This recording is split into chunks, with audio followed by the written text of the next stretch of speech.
This video is going to cover the main story of Aftermath, as well as all of the interludes that happen throughout the book.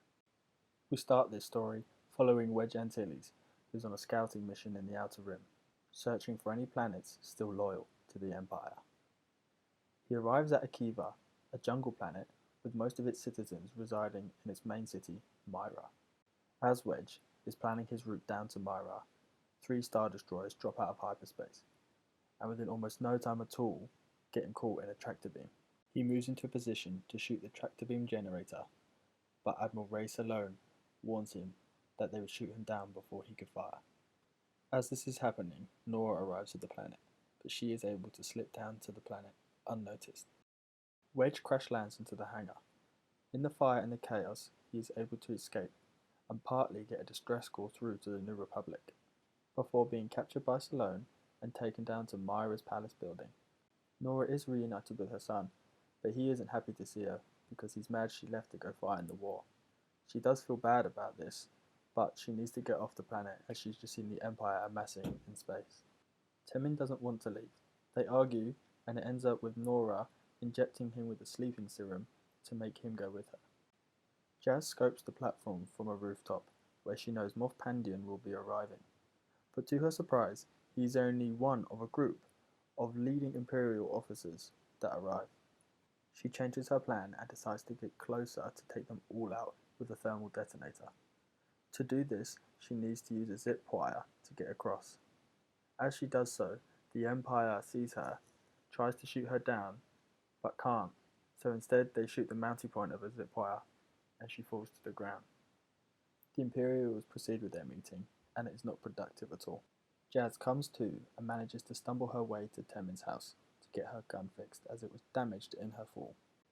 Surratt arrives at Temin's house, looking for him and the possessions he stole from Surratt. Temin is not there, but in the corner is a horned woman. After waking her and speaking to her for a moment, he unravels that she is a bounty hunter, and quite possibly the one who tried to attack the Imperials. He stuns her and plans to hand her over to the Empire in return for a reward. Sinjir is waiting at a bar, hoping to run into Surratt, as he wants a way off Akiva before the Empire find him. Surratt enters the bar with Jazz in tail. Sinjir recognizes her and tries to purchase her as a way of saving her. But Surratt unravels his lie, as the Empire are the only ones that know they have her. They capture Sinjir as well to try and understand his motives. By this point, Admiral Akbar sends 2 X-Wings to find out what is going on with Wedge. Salone's destroyer detects the 2 X-Wings as soon as they come out of hyperspace and shoots them down straight away. She tells the other Imperials, and they decide to move the 3 destroyers out the way of the hyperspace lanes. Eventually, Temin comes round on Nora's ship. They fight off and flee the Imperial search party, but are tailed by 2 troopers and speeders. They split up and decide to regroup at his auntie's house. Back to Akbar now, and with no response from the 2 X-Wings that he sent, he decides to send a team of 6 paratroopers. Temin watches 2 of Surratt's thugs rummage through his things from a rooftop opposite. He falls off the rooftop. Surratt's thugs see this and are able to capture him as well before he can even stand up. The paratroopers arrive, but 5 are shot down, and John Barrell is the only one to survive. Sinjir and Jazz sit prisoners of Surratt. Jazz wakes Sinjir up, and after talking for a while, they realise that they know each other from the forest moon of Endor, where they fled the battle on 2 speeders together. Jazz picks the locks on the 2 bird cages. As they are leaving, they see Temin, and they free him as well.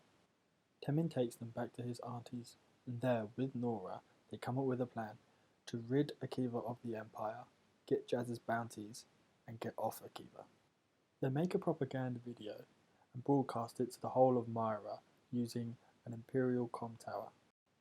As Temin and Sinjir are about to get overrun in the comm tower, Jazz helps Nora hijack a TIE fighter, and she takes out troopers storming the building and TIE fighters, before she crashes into the palace landing platform, where she knows the Empire is meeting. This causes a temporary loss of power to the palace, only for a moment, but it's enough time for Wedge's electromagnetic cuffs to fall off. He thinks about leaving, but realizes he is too injured to escape, so he decides to stay in the palace and spy on the Imperials to find out what they are planning. Nora, Temin, Jazz and Sinjir have regrouped in the catacombs beneath Myra, and they are heading for the underground entrance to the palace. Meanwhile, on the surface, a large mob of angry Akivians are marching on the palace. As they approach the entrance, they are somehow surrounded by the Empire, and they all have their own suspicions on who has betrayed them. It turns out that Temin has struck a deal with the Empire to save him and his mother, in exchange for handing over Sinjir and Jazz. But the Empire do not keep up their end of the bargain, and he is taken away to be thrown off the palace landing platform. As this is happening, Wedge, seeing that the Empire is busy, realizes his chance to get a message to the New Republic. He is able to do this, but then is captured once again, as the others are being taken as prisoners aboard the banking clan yacht the Empire is using to get back to their Star Destroyer. John Barrel sees this and attempts to take control of one of the Empire's ground-to-orbital turbo turrets. Temin somehow survives the fall, caught by the angry mob below. He follows others, climbing up the sides of the palace walls, and reaches the platform. As the yacht is leaving, Temin runs and jumps off the platform and grabs onto the side of the yacht. He manages to clamber aboard, taking down one stormtrooper and avoiding others. After a standoff with a young Imperial officer, John manages to fire the turret at the yacht. As the yacht is ascending through the atmosphere, the New Republic fleet arrives in Akiva space. After receiving Wedge's summons of war he sent out before getting captured again.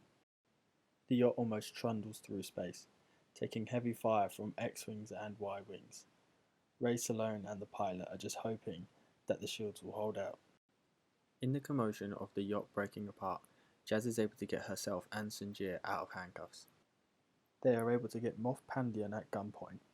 They capture Shale and Tashu, but Pandion managed to wriggle free and get to Salone, only for her to shoot him for irritating her for the last time. The yacht makes it, crash landing into the Star Destroyer hangar. Nora, who has been freed by Jazz and Sinjir, instructs them to go get their bounties and tells Temin to go back into the yacht and get Wedge out. She jumps in a TIE fighter and joins the battle. Nora is chasing Salone, who is in a shuttle from the hangar. Just as she's about to finish her off, Salone's ship explodes and everything goes dark for Nora.